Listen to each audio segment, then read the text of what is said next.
Ninja moves. With the arms. Motions. Okay. Hey guys, this is the weekly take-home talk. I'm Mr. Javen. I'm Jessica. And I'm Tom. This is Jessica's. Wait, this is Jessica and Tom's first It's take-home. our first time. Yeah. Wow. Tom was in our awesome Challenge gummy video. versus challenge gummy versus real. Soy that. Oh, you just soyed my gummy! Oh no! You gotta get the authentic taste. It's good. Yep. It's good. I'm usually the voice laughing in the background. Jessica was the voice laughing in the background. Yep. But now she's here in real life IRL for the take-homes. I didn't know that was a thing. Apparently it's a thing. I don't Real life? know. I'm old. In real life. Okay. Tom knows it's a real thing. Okay. For first things first, icebreaker challenge. They didn't warn us about this. Favorite make-believe travel destination. Would you rather travel to the remote T-Rex dinosaur base on Mars, Oh. or the German elf village beneath Village. Ireland? German elf village beneath Ireland. How is a German elf village under Ireland? Hey, They you build need to a take tunnel. that up with They the build Irish a tunnel. government. Why with wouldn't it that just be channel the is- Irish? Well, they're Germans though. But it would be like They're the German Irish. elves. So they did the German. English channel. Just made a little Okay. tunnel underneath. And just Gonna have to go with T-Rexes on Mars elves all the because way. that just at least makes sense. T-Rexes on Mars exactly makes sense. Thank you very much, Tom. You don't see my tunnel vision? It's just right under the English channel. But they I would think it still does. be Irish. They would be No. German residents living in Ireland. No, making you know how you can buy like the German, space Irish, above Irish, buildings? It's the same thing, but they bought the space beneath it. But it's still Ireland. It sounds like you No. need to read up on your German elf Lost. history. Would you rather vacation to the laser beam manufacturer on Neptune, or tour the ice creation facility and the clouds above Antarctica? Clouds. Okay, this is actually a trick question because the laser manufacturer factory on Neptune actually exists and they do tours on Saturdays at 9 p.m. So, I guess I'm gonna have to go with the ice place. Ice place. Oh, good question. Because this is the make-believe tour What? destinations, and you got me the Neptune one is real. In fact, Oh, it's Look it up. Can be a second. favorite Okay. make-believe destination. All right, man. This guy's too good. Okay, Couldn't remember about that. no options. Just out of all of the options of make-believe travel destinations, what is your favorite? Platypus Planet, Platypus Planet. Where's your favorite place to go on Platypus Planet? the snow cone place. The snow cone place. It doesn't have a clever name because it's already on Platypus Planet. So you So just go to they the just- snow cone place at Platypus Planet. Right. I hear they have some decent flavor. They do. Purple. Yeah, That's the flavor. that's their It's favorite. very It tastes good. You would think it tastes like grape, but it's more like blue raspberry. Okay. Hmm. Interesting. Platypus. Jessica, favorite make-believe travel destination? That's a lot of pressure. I know. Narnia. Well, that's not real. Can it be Narnia? Narnia. I'll All right. take Narnia. Narnia's Yes. solid. That's legit. It's- All right. Well, that concludes our icebreaker challenge. Thank you guys very much. I think this one was a duel. A dual tie, a dueling tie. Definitely Platypus Planet That sounds more exciting. is probably It's okay if Tom Critics' wins. Choice. I love him. That's Would love to go to Platypus Planet. All right, this is back to cool. We're talking about back to cool, about like who in the Bible we can model our lives after. So this week it's obedience. We're talking about the importance of obedience. It's cool to be obedient. I just talked this weekend about how cool I liked the person Bezalel. He was the person chosen to create things. Ark. The Ark of the Covenant and the Tabernacle. The Ark of the Covenant and the Tabernacle, because these represented the presence of God, right? And he was an artist, and it's really cool, but it also says that he was completely obedient to every command he was given about how God instructed it was built. It's a lot of details if you read that. I'm just saying. There's a Nice. list of details. And I just think it's really cool the way, even with our own giftings and our own creativity, we can still choose to be obedient to God and create something so magnificent. In Exodus 19:5, it says that we will be God's most treasured possession if we choose to be obedient. And just to help us relate to that, I want to know, do you guys have a most treasured possession? Our fridge. Oh! Yeah, I'm not that sentimental. I was gonna say my mugs. Oh! Like, okay, He's got so some good mugs. they're from different places from around the world. So I have one, well, like San Francisco reminds me of my brother. This one from Brazil. I don't know. Just there's emotional attachment there. Okay, why do you think God, or what do you think it means to be obedient? Well, I have a dictionary up. What does it mean to you? I mean, obviously listening, taking in the instructions, and following through. I think following through is definitely the biggest part there. Following the directions. I don't know. It's pretty. The word defines itself. I think one of the, in the Bible says, let your yes be yes, I think that is important, especially with follow through. When someone asks you to do something that you actually do, in fact, do it. Not say that you're going to do it and not do it. Right. I think that's huge in life. Someone once told me though, and this always caught me by surprise, because I would say, yeah, I'll do it, and I'll take forever to do it. That delayed obedience is disobedience. And that actually always convicted me, because I'm like, well, most things do have some sort of timeline to do it, and it is time sensitive. Whether God wants you to go and speak to somebody right there in this moment, in that moment can have an effect on a person's life, and if you're take forever to get around to it, you might miss an opportunity. So I don't know. I think obedience also implies just an immediate reaction in that way. Right. Just doing it. Do it, Nike style. Just do it. Yeah, I think obedience to me is super important, because it's not just I don't get to say, oh, I didn't know that was a rule. Mm-hmm. So, technically I wasn't breaking the rules. Obedience, true obedience means that I'm going out of my way to make sure what I'm doing is right? I'm not looking for what I can get away with. I'm looking for what I can do right. Mm-hmm. I think also true obedience, if we're going to get a little deeper, also. Well, I know, watch out. I think the motive of your heart matters, and the attitude that you do it, Yeah. I think just being obedient and be fine, I'll do it, but then you only give 90% of what you could do versus the 100, and you're not all in, and you're just doing it with a bad attitude. It's not necessarily the same as hey, I'm all in because I believe in this, or I believe the instruction, or whoever told me to do whatever it is. You're all in and you give it your best. So question with that, is it the same though, if someone asks you to do something and you do it with a bad attitude and someone does it with a good attitude, are you still technically being obedient?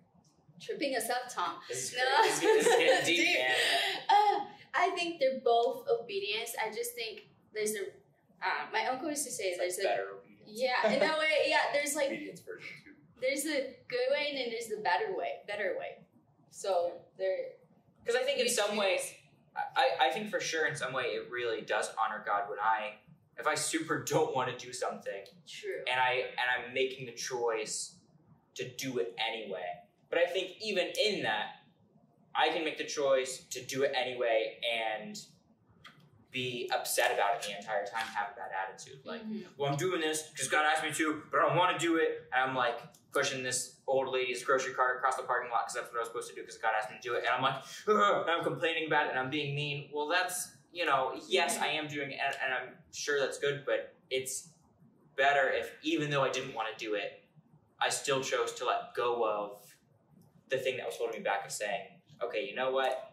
I didn't want to do this, but I'm going to choose to do it, and I'm not gonna have a bad attitude, right? I think that's the top tier obedience. Yeah. This week has some crazy questions. I'm not gonna lie. God has given us grace. Plot twist: He died on the cross for our sins. What? Do you think grace makes it easier to be obedient? I think, Yes, because I think for me, a lot of times it would keep me from like obeying God or stepping out in faith and doing something that's outside of my comfort zone is thinking I'm not good enough or I'm gonna mess up or whatever. And so having God's grace, knowing that He is behind there to catch me if I do fail or, you know, to give me the strength to succeed, makes it a lot safer to be obedient when we are uncomfortable. So in that aspect, it definitely makes it easier for sure. Especially if God's asking you to do something that's bold and crazy, and you're like, I don't think I'm gonna get this right. Yeah. But I know that there's grace, and as long as I'm trying to get it, you know. Exactly. I think grace makes it possible to be obedient. Ooh. So I know that when I was sharing on Jonah, one of the things that I found out, Jonah gets asked to go to Nineveh, big scary city. He disobeys the Lord, goes the opposite direction. Man. He ends up in the belly of a whale. However, there is a beautiful piece of scripture that after the whale spits him back out of onto the beach. So he's lived in this whale for 3 days. 3 days in this giant honking whale. You know what I'm saying? God asked him a second time to go to Nineveh. And to me, I feel like that's kind of where grace comes in. It's like, I know you willfully disobeyed me, but He gave him a choice a second time around. And I think grace opens up the opportunity for us to be obedient to God. Lastly, the book of James says that our life and work will be blessed because of our obedience.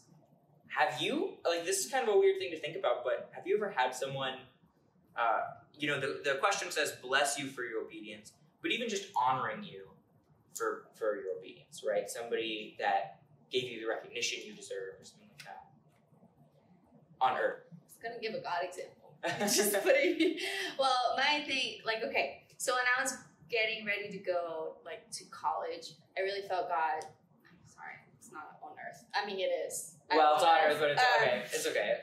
We'll allow it. Thank you. I appreciate it. Anyways, so I really felt like I needed to go to Bible college, but I didn't want to. Like, I had to give up a lot of things at home and in Florida, other opportunities to go, but God kept nudging that in my heart, and eventually I did, and then it ended up being like the best experience of my life. And sometimes I wonder if I would be saved if I didn't go, but like my relationship with God and my family, like everything changed because of that one step of obedience of choosing to go, even though I was giving up a lot.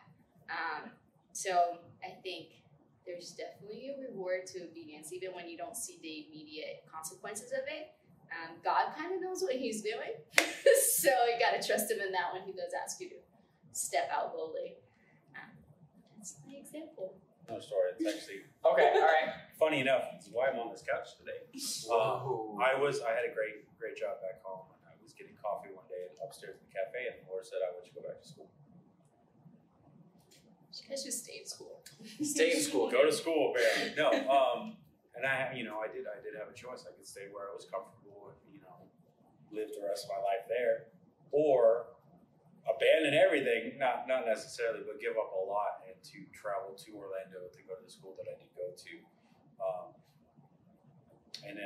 It's part of my testimony now. It's huge. I owe a third of what my deal with the Lord was. Okay, but you have to pay for it. I do have a fairly expensive degree. I owe a third of what my peers owe. Even though I didn't have any student loans or living expenses that were coming in, my bills were paid every single month. Groceries were everything just kind of fell into place. Scholarships would just show up out of nowhere. So, sometimes it's little steps, sometimes it's big steps. And I think it's easy for us to miss the little stuff on the day-to-day. Yeah. I think obedience and faithfulness are a little bit hand in hand. We don't really look at getting up and going to work every day, or getting up and going to school, or getting up and listening to your parents for what they're trying to say in your life. But those tiny steps are building inside of you a character that God can use to change the world. I have another story. If I can, I will. Anyways, so I remember like one time God told me I was gonna go to the beach by myself. That's what I do. Introverts, we like spending time by ourselves.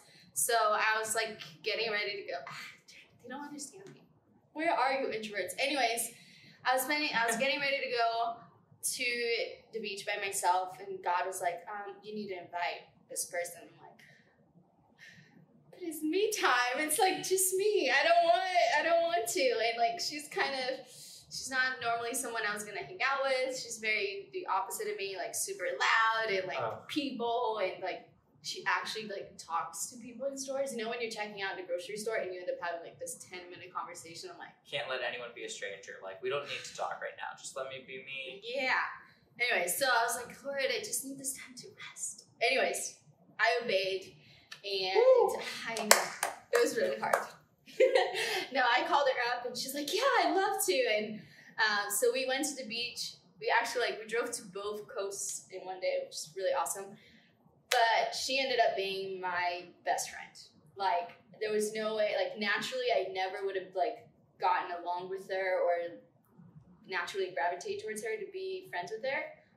But out of that situation, she still is one of my best friends, and we talk all the time. So, obey God when He tells you to go talk to someone you don't want to. All right. That's really cool. Thank you guys so much. And thank you guys. Make sure, I hope you guys did your Monday and Wednesday. Guys, we do these take-homes Monday, Wednesday, Friday. This is just our recap from the week. So tune in next week. Something we were just talking about with obedience and faithfulness. And we're also talking about, we even talked about boldness a little bit. So next week, we're actually, the Taylor Brzezinski will be preaching on boldness. Make sure you're there at the link. Be there. CITS at 11. But first of all, code word! Loud noises. All right, would one of you like to do the honors of the code word? You know what the code word is. Tom, would you please tell our special guests the code word? The code word for this week is Platypus planet. If you draw a platypus, you get extra points for something. Yeah, and if it's Platypus purple, planet. The code word rules are the first 5 people to report that code word. We're changing things up to keep you on your toes. Make sure you're not just, phoning it in or something. The first 5 people to go to Miss Alyssa in the link this Sunday are going to get a full-size candy. With the code word, you have to go to Miss Alyssa in the link. If you don't know who Alyssa is, you better pay attention. She's going to have a name tag on. they'll say Alyssa. Alyssa Cameron She has hair. She has hair. is the one with the hair. Is a girl. I'll tell you what. So the code word is platypus planet. If someone brings in a drawing of a platypus colored in purple and gives it to Miss Alyssa, and it comes back to me, I will make sure they get something cool. Wow. Only if Tons they're of the first work. 5. Wait, That's first 5 or the First first 5. drawing? First First 5. drawing or first 5 for the drawing or first 5? And we'll see. We'll see Okay, what happens. all right. So If you just do a do drawing, bring everything, in the all drawing. of the above. Yeah. All the above. All right, we'll see you guys this Sunday at the link at 11 o'clock. Don't forget, like and subscribe, and we will There's see you buttons somewhere. Like and subscribe. next week.